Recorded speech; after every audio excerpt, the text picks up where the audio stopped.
আমি তোকে কতবার বলেছি দিদি, আমাকে এসব বিষয়ে জ্ঞান দিতে আসবি না। আমি তোর জ্ঞান শুনতে রাজি নই। মা বাবা মারা যাওয়ার পর থেকে তুই আমাকে প্রতিদিন জ্ঞান দিস। কি করব আমি? তুই একটা কাজ ঠিকভাবে করিস না। সংসারের কোন দিকে তোর নজর আছে? সারাদিন গ্রামে ঘুরে বেড়ালে এভাবে কি করে হবে? তুই কি এখনো ছোট আছিস? আমি ছোট না হলেও এই সংসারের সব কাজ আমাকেই করতে হবে। করবি না কেন? আমি অন্য গ্রামে কাজ করে তারপর তোকে খাওয়াই, তুই সামান্য সংসারের কাজ করতে পারবি না? এত দিমাগ তোর? শোন দিদি, দিমাগ থাকাই ভালো, দিমাগ ছাড়া চলা যায় না। যারা দিমাগ ছাড়া চলে তাদের কোনো মূল্য নেই। তুই মনে রাখিস, এই দিমাগ তোকে একদিন শেষ করবে। তুই যে মানুষকে হিংসা করিস না, এটাই তোকে শেষ করবে। করলে করুক, তাতে তোর কি? শেষ হলে তো আমি হব। তুই তোর চিন্তাটা কর, আমাকে নিয়ে চিন্তা করতে হবে না। তাহলে তুই নিজের পথ বেছে নে, আমার উপর ভরসা করার কোনো প্রয়োজন নেই। নিজে উপার্জন করে নিজে চল। আবার খোটা দিচ্ছিস?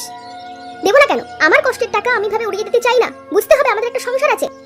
তোর সংসার নিয়ে তুই থাক, আমি আর থাকবো না এই সংসারে।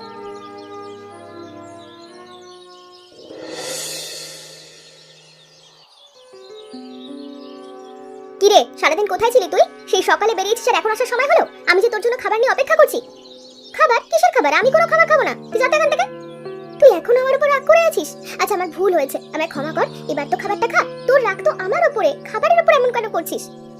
আমি তোর উপার্জনের টাকায় খাবো না। তুই এভাবে কেন বলছিস?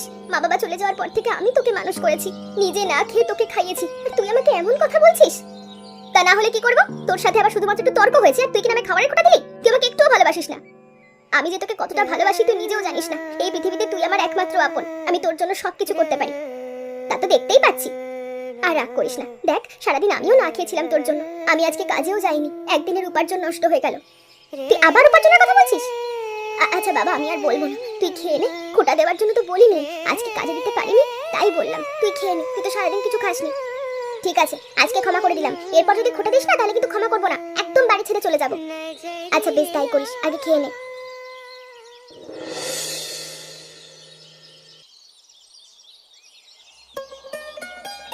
কিরে আরতি, তোর কি অবস্থা? তোকে তো এখন আর তেমন দেখাই যায় না। কোথায় কোথায় ঘুরে বেড়াস তুই? দেখো না কেন, আমি তো গ্রামেই ঘুরে বেড়াই। তোমরা কোথায় না কোথায় থাকো তার কোনো ঠিক নেই। এটা অবশ্য ঠিক কথাই বলেছিস, আমরা তো অনেক জায়গায় অনেক কাজে ঘুরে বেড়াই, এই কারণেই তোর সাথে হয়তো দেখা হয় না। এমন ভাবে বলছো যেন রাজ্যের কাজ তোমরাই করো। তোমরা যে কি কাজ করো তা আমি ভালো করেই জানি।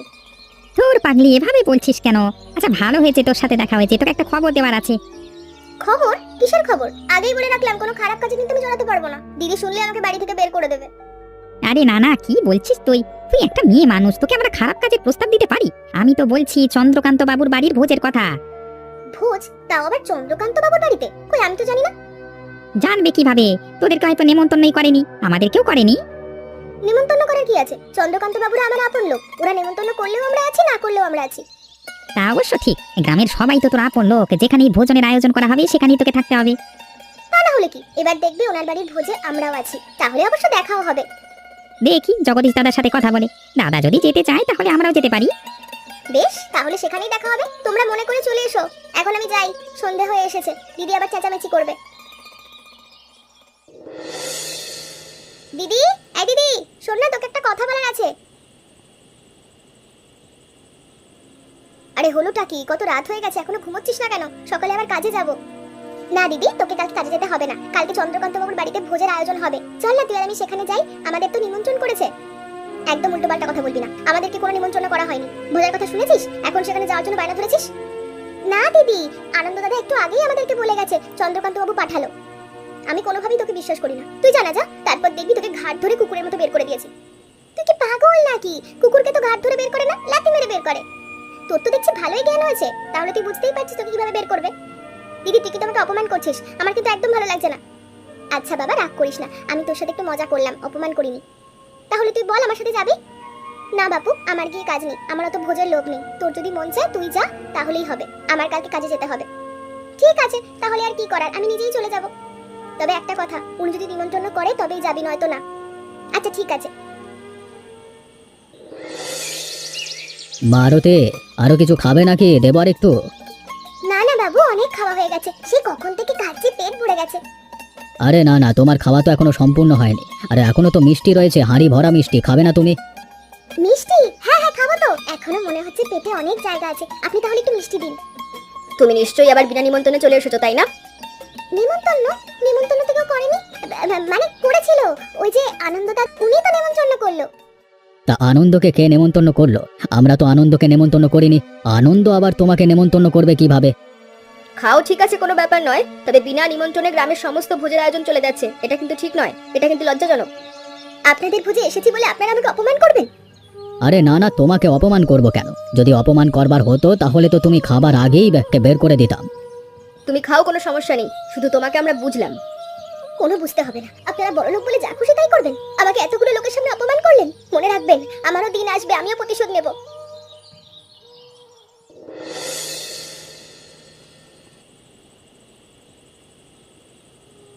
কিরে আরতি, কি হয়েছে?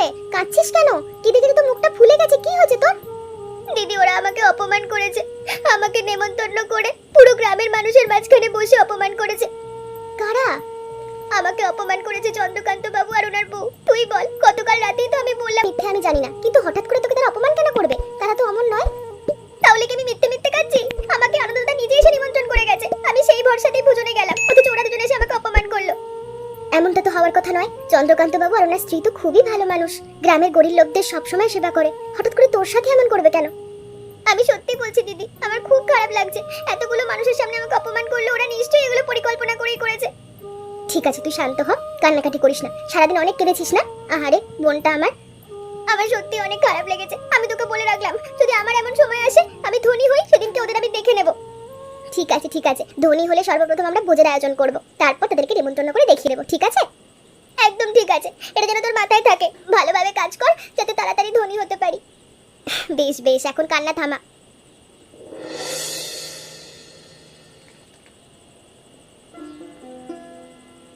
কে এখানে বসে আর্তনাদ করছে? মনে হচ্ছে অনেক কষ্টে আছে। একবার কি ভিতরে ঢুকে দেখবো?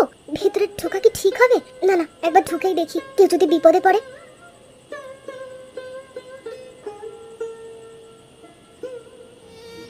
একি, আপনাকে দেখে তো মনে হচ্ছে আপনি অসুস্থ। আপনার বাড়ির লোকজন কোথায়? আপনি কি একা থাকেন নাকি? কে কে এলো আমার ঘরে? আমি তো এখানে একাই থাকি, আমার দিন দুনিয়ায় কেউ নেই।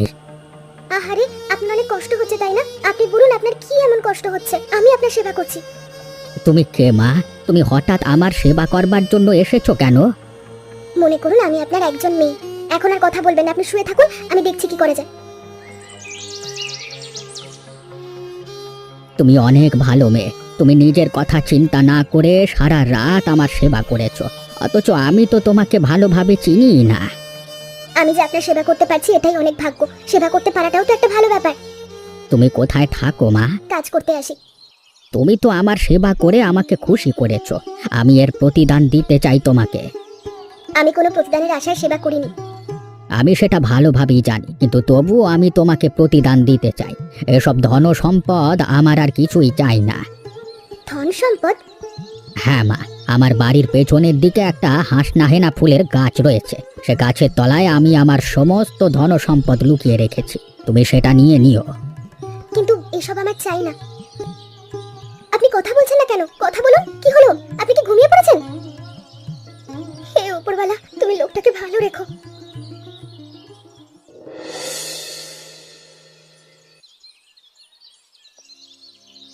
দিদি, তুই সারা রাত কোথায় ছিলি? কার সাথে কাটিয়ে এসেছিস? আমি সারা রাত তোর জন্য অপেক্ষা করেছি, আর তুই নোংরামো করছিস। আর তুই সাবধানে কথা বল, যা না জানবি তা নিয়ে কথা বলবি না। এখানে জানার কি আছে? এত বছরে তুই কখনো বাড়ির বাইরে ছিলি না, আজকে হঠাৎ করে কি এমন হলো? কার সঙ্গে ছিলি সারা রাত? আমি কোনো নোংরামি করিনি। গতকাল আমি একজন অসুস্থ বৃদ্ধের দেখা পাই, সে অসুস্থ ছিল তাই তার সেবা করেছি, সে সকালে মারা গেছে। এসব বানোয়াট গল্প আমি বিশ্বাস করি না। আমি নিশ্চিত তুই কোথাও ছিলি, বল কার সঙ্গে ছিলি? আরে মহা মুশকিল তো, বিশ্বাস করছিস না কেন? কিভাবে বিশ্বাস করব? তুই তো আমায় কোনো প্রমাণ দিতে পারিসনি। প্রমাণ আছে আমার কাছে, বৃদ্ধ মারা যাওয়ার সময় ওনার ধন সম্পদের খোঁজ আমায় দিয়ে গেছে। ধন সম্পদ? অনেক ধন সম্পদ তাই না? যদি ধন সম্পদের খোঁজ আমাকেও দিস তবে বিশ্বাস করব। বেশ, তাই হবে। আমরা এখন যেমন আছি খুব ভালো আছি, সেটা পরে দেখা যাবে। তুই আগে আমাকে সেই ধন সম্পদের খোঁজ দে, না হলে মনে করবো তুই অন্য কারোর সঙ্গে রাত কাটিয়েছিস।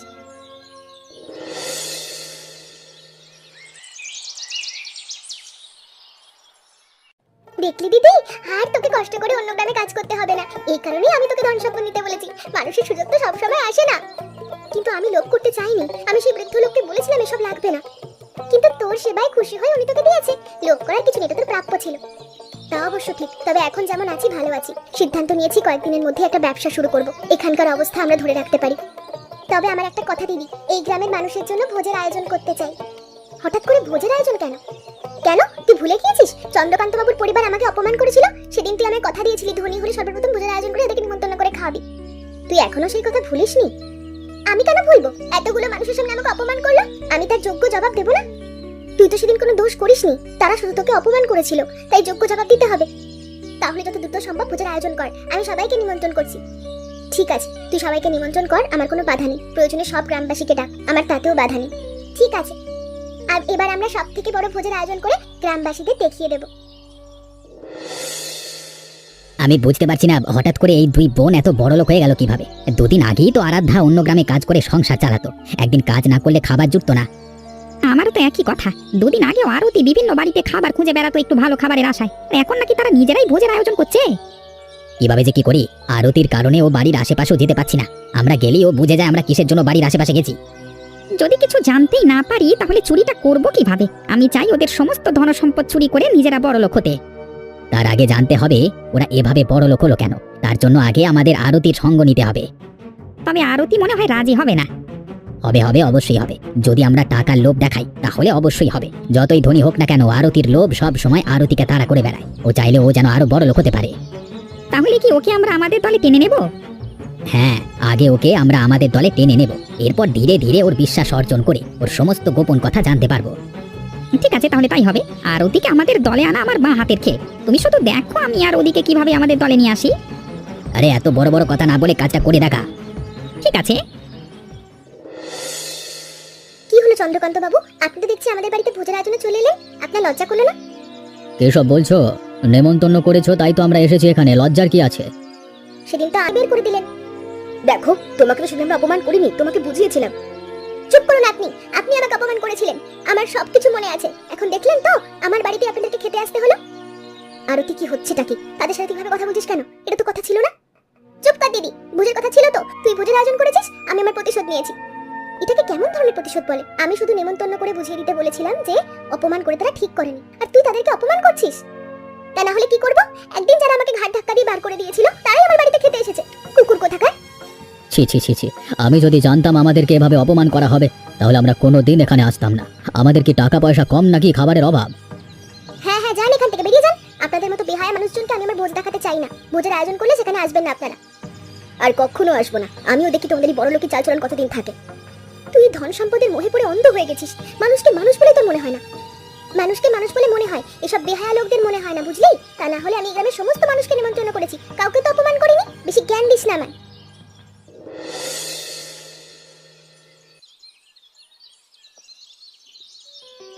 আরে আরতি না, আরে তোমাকে তো এখন চেনাই যাচ্ছে না, একদম বড় লোক হয়ে গেছো। হ্যাঁ, গ্রামের সবাইকে নেমন্তন্ন করে খাওয়াচ্ছ। হ্যাঁ, তা তো একটু হয়েছি। তোমাদের দুজনের মতলব কি বলো তো? হঠাৎ করে দেখা করতে এলে যে? আরে আমরা দেখা করিনি তো, দেখা হয়ে গেছে। যদিও তোমাকে আমরা খুঁজছিলাম। আমাকে আবার খুঁজছো কেন? তোমাদের মতলব ঠিক আছে তো? ঠিক আছে ঠিক আছে, একটা বড় কাজের সন্ধান পেয়েছি। যদি তুমি সেই কাজটা আমাদের সাথে করো তাহলে মোটা অঙ্কের টাকা পাবে। না না, আমি কোনো খারাপ কাজ করছি না, আমি এমনিতেই বড় লোক হয়েছি। আরে বোকা, ধন সম্পত্তি সারা দিন তোমাদের থাকবে না, তোমাদের কিছু উপার্জন করতে হবে। শুনেছি তোমার বোনও ব্যবসা শুরু করবে, তাহলে তুমি কেন কোনো কাজ করবে না বলো তো? হ্যাঁ হ্যাঁ, তাছাড়া অল্প একটু কাজে অনেক মোটা অঙ্কের টাকা তুমি পেয়ে যাবে, যাতে তুমি আরো বড় লোক হতে পারবে। চন্দ্রকান্ত বাবুকে 2 বার কিনতে পারবে তুমি। কিন্তু এটা কি ঠিক হবে বলো? দিদি কিন্তু জানতে পারলে একদম আমার খবর করে দেবে, বাড়ি থেকে বের করে দেবে। আরে কিছু হবে না, তোমার দিদির হাতে যদি মোটা অঙ্কের টাকা তুলে দাও তাহলে তোমার দিদিও চুপ হয়ে যাবে। তাছাড়া তোমার দিদি তো জানতেই পারবে না তুমি কি কাজ করেছো। ঠিক আছে, তোমরা যদি এই বিষয়টা গোপন করতে চাও তাহলে আমি তোমাদের সাথে রাজি আছি। আমরা কথা দিচ্ছি তুমি আমাদের সাথে যোগ দাও। এ সমস্ত কিছু গোপন থাকবে, কোনোদিন প্রকাশ হবে না। শোনো, আমাদের পরবর্তী উদ্দেশ্য এ বাড়িতে চুরি করা। যেভাবেই হোক এ বাড়িতে চুরি করতেই হবে, এবং আজকে রাতেই চুরি করবো আমরা। তুমি কোনো চিন্তা করো না দাদা, আমি সমস্ত কিছু ঠিকঠাক করে রেখেছি। এখন শুধুমাত্র লোকজন ঘুমিয়ে পড়লেই আমরা হানা দেব। এভাবে চুরি করব? আমার ভয় লাগছে, যদি ধরা পড়ে যাই। এভাবে আমি কখনো চুরি করিনি। আরে তুমি চিন্তা করো না, ধরা পড়বার কোনো সুযোগ নেই। তাছাড়া আমরা তো আছি, আমরা এই গ্রামে এত বছর যাবৎ সুনামের সাথে চুরি করে আসছি। আমরা কখনোই ধরা পড়িনি, আজকে ধরা পড়বো না, বুঝলে? তোমরা তো এই কাজ করতে অভ্যস্ত, আমি তো অভ্যস্ত নেই, আমার ভয় লাগছে। ভয় করো না, আমাদের সাথে শুধু কাজে এগিয়ে যাও, দেখবে তোমারও ভালো লাগছে। নতুন নতুন জিনিস করতে কার না ভালো লাগে বলো? হ্যাঁ গো, সেই কারণে তো তোমাদের সাথে আমি যোগ দিয়েছি। এই চুপ চুপ, এখন আর কোনো কথা বলো না। মনে তো হচ্ছে ঘরের সমস্ত লোকজন ঘুমিয়ে পড়েছে, অনেক আগেই ঘরের বাতি বন্ধ হয়ে গেছে। তাহলে চলো, আমাদের এখনই ঘরে ঢোকার সময়।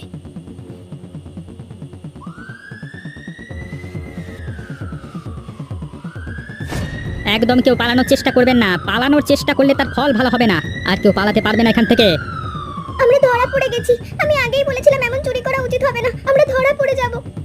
এখন বেশি কথাবার্তা না বলে যে যেখান থেকে বারবার পালাও। পুলিশ তোমাদের চারপাশ থেকে ঘিরে নিয়েছে, তাই বের হওয়ার কোনো সুযোগ নেই। এতদিন গ্রামে অনেক অপকর্ম করেছো, এবার বেরিয়ে এসো। একে সাহেব, আপনি হঠাৎ করে আমাদের বাড়িতে, কিছু কি হয়েছে? কিছু হয়েছে মানে? আপনার বোন এখন কোথায় আছে সে খেয়াল আছে আপনার? কেন, আমার বোন আবার কি করেছে? ও কোথায় গেছে তা তো আমি বলতে পারি না। সকালে ঘুম থেকে উঠে আমি ওকে দেখিনি, ভাবলাম কোথাও হয়তো গিয়েছে। অবশ্যই গিয়েছে, তবে গ্রামের কোথাও নয়, জেলখানায়। জেলখানায়? আপনি কি বলছেন তা কি এসব? আমার বোন কি করেছে? আমার বোনকে কেন ধরেছেন আপনারা? আপনার বোন কি করেনি সেটা বলুন। হ্যাঁ, গত রাতে জগদীশ এবং আনন্দ নামের দুটো ছেলের সাথে চুরি করতে গিয়ে ধরা পড়েছে, এবং এতদিন এই তিনজনে মিলে গ্রামে বিভিন্ন অপকর্ম চালিয়েছে। না না, আমি বিশ্বাস করি না, আমার বোন এই খারাপ কাজ করতে পারে না। সে সমস্ত প্রমাণ আমাদের কাছে আছে, এবং সেই সমস্ত প্রমাণের উপর ভিত্তি করেই আপনার বোনকে ধরে নিয়ে যাওয়া হয়েছে। এখন কতদিনের শাস্তি হয় তা বলা মুশকিল। সাহেব, যেভাবেই হোক আমার বোনকে ছেড়ে দিন, আমার বোন এমন করতে পারে না। আপনার বোন যে কত ভয়ঙ্কর সেটা হয়তো আপনি জানেন না, গ্রামের লোকজন ঠিকই জানে। আমরা এসেছি আপনার ঘরকে বাজেয়াপ্ত করতে। কিন্তু কেন? কারণ আমাদের কাছে খবর আছে আপনারা অন্যায় পথে ধন সম্পদ এনে এ বাড়িঘর সব করেছেন, তাই এগুলো সরকারিভাবে আমাদেরকে বাজেয়াপ্ত করতে হচ্ছে। হায় ওপরওয়ালা, এই দিনও আমায় দেখতে হলো। আমার বোন এই ধরনের নিকৃষ্ট করলো, আমার সব শেষ হয়ে গেল, সুখের সংসার তছনছ হয়ে গেল। আপনাকে আমি বিকেল পর্যন্ত সময় দিচ্ছি, বিকেলের মধ্যে বাড়ি ছেড়ে আপনি চলে যাবেন। হ্যাঁ, আপনাদের প্রতি আমি অনেক কৃতজ্ঞ। আপনারা না থাকলে যে আমি এখন কোথায় যেতাম, কোথায় যে আশ্রয় পেতাম। কিন্তু আপনাদের সাথে যে অনেক খারাপ ব্যবহার করেছি, আমায় ক্ষমা করুন। ছি ছি মা, তুমি কেন ক্ষমা চাইছো? তোমার মতো এমন একটা ভালো মেয়ে এই গ্রামে খুঁজে পাওয়া দুষ্কর। তুমি ক্ষমা চাইছো কেন? এটা হয় না। দেখো মা, তুমি একটা ভুলের মধ্যে আছো, এমনকি তোমার বোনও একটা ভুলের মধ্যে আছে। তোমার বোনকে গিয়ে গ্রামের অনেকেই খারাপ কথা বলে, যার কারণে আমি এবং তোমাদের কাকিমা তোমার বোনকে বুঝিয়েছিলাম শুধু, আমরা ওকে কোনো অপমান করিনি। তাহলে আমার বোন যে বললো অনেক মানুষের মধ্যে আপনি ওকে অপমান করেছেন। একদম নয়, আমরা নিজেরা তোমার বোনকে খাবার খাইয়েছি নিজের হাতে, তারপর তোমার বোনকে আমরা বুঝিয়েছি এমন করা লজ্জাজনক কাজ। হায় হায়, আমার বোন আমাকে কি বুঝিয়েছে? আপনারা ওকে নেমন্তন্ন করে অপমান করেছেন, আমি ওর কথায় সায় দিয়েছি। ওকে ক্ষমা করে দিন। আরে না না, ক্ষমা চাওয়ার মতো কোনো ধরনের কাজ তুমি করনি। যা করেছে তা তো তোমার বোন করেছে, এবং সে তার শাস্তি পাচ্ছে। আমার বোনটা কি ছাড়া পাবে না? ঠিক জানা নেই কতদিনের শাস্তি হয় বা কতদিন শাস্তি ভোগ করতে হবে, তার বিষয়ে তো আমাদের ধারণা নেই। তবে তুমি চিন্তা করো না, ও ছাড়া পেলেই ওকে এখানে নিয়ে আসবো। আর হ্যাঁ, এখন থেকে তুমি আমাদের কাছেই থাকবে, আমার মেয়ের মতো, কেমন? আচ্ছা বলো তো বন্ধুরা, এই গল্পে বৃদ্ধ লোকের লুকোনো ধন